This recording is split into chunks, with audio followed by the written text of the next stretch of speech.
Hey everyone, welcome back to One Page Ahead podcast, where I break down the most popular self-help books one chapter at a time so you can get the conversational lesson without reading a single page. My name's Thomas Sang. Season 1, we're talking about Atomic Habits. And in Atomic Habits, we're in chapter 7, and this chapter is called The Secret to Self-Control. When I think about self-control, I automatically think about wanting to do something but preventing myself to do it. Perseverance, toughness. I'm thinking David Goggins, right? But what's fascinating to hear, or should I say read in this book, is that it teaches us how to hack our self-control. What do you mean? You must be wondering, like, how do I hack my self-control? What is the secret to self-control? That's a chapter, right? Well, it starts off with something that we talked about in the past, which is the environment that we're in. James Clear talks about the environment that you're in is what triggers your cues, then triggers our behaviors and habits. And one of the strong things in this chapter that it talks about is it is rarely ever possible for someone to continue positive habits in a negative environment. What does that even mean? Think about this for a second. The data suggests that 90% of heroin users relapse when they get back home from rehab. But there's this interesting study about the Vietnam War that talks about 35% of soldiers used heroin and 20% were addicted. And when they got back home, 8 out of 10 users stopped using heroin. And it contradicted the belief during that time that heroin addiction was permanent and irreversible. And that reminds me of something that I learned during my time working at Amazon, which is when the data and the anecdotes disagree, usually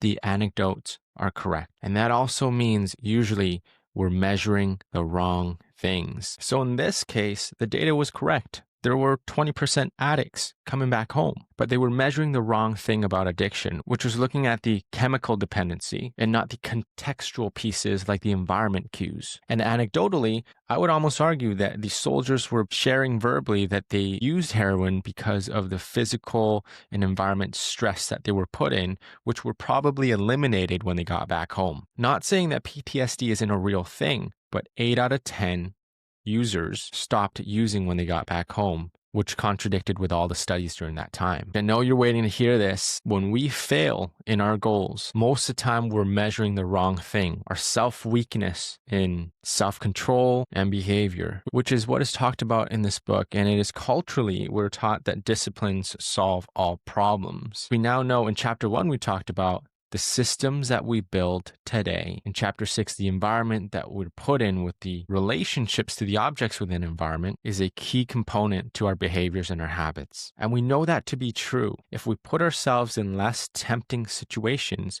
we are less likely to action those temptations. We talked about if we snack a lot and we're trying to have a healthier lifestyle. It doesn't mean don't buy your snacks. Don't have them. It means putting them in areas that are hard to reach and hard to see, so the temptation isn't there. So it's easier to practice self-control, self-restraint when we don't have to use it. And this chapter talks about that disciplined environment. One of the things from the book is this self-fulfilling prophecy of bad habits. And it is this cycle that feeds itself. And for the sake of saying feeds itself, for example, you feel bad, so you eat junk food for comfort and coping. And because you eat junk food, you feel bad. So we're going to talk about breaking that habit loop. So all that said, how do we actually have self-control? What is the secret here? Because we know that we can break a bad habit, but we won't forget it. And trying our best to resist that self-control isn't really effective either. In the book, the most effective way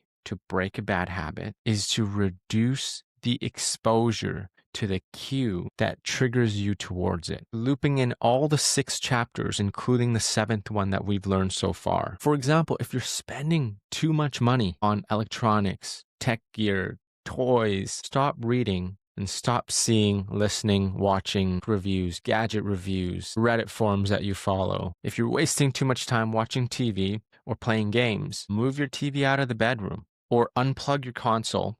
Put it in the closet every single time that you're finished. You're adding friction towards that habit and cue that you have in your environment. We are making it invisible. So the key takeaway for me in this chapter is self-control is a short-term strategy. It's helpful, it's useful, it's something that we can practice and continue to improve. But it's not a long-term strategy. It's not something that we can rely on. But instead, if we create an environment that eliminates those temptations, it is much easier to fulfill the goals, image, and identity that we've set for ourselves. And so that wraps us up for the first law in Atomic Habits called Make It Obvious. So when I think about something that I think about immediately for me to action in this chapter is that instead of leaving the unhealthy, quick to eat foods in the top shelves of my fridge, I'm going to replace that with where the vegetables typically sit so that I see the vegetables and fruits right when I open the fridge. And then I'll have to actually open the container to look for those unhealthy quick grabs. So I'm going to change the visibility of my fridge. The next thing that I'm doing is I like to drink less coffee.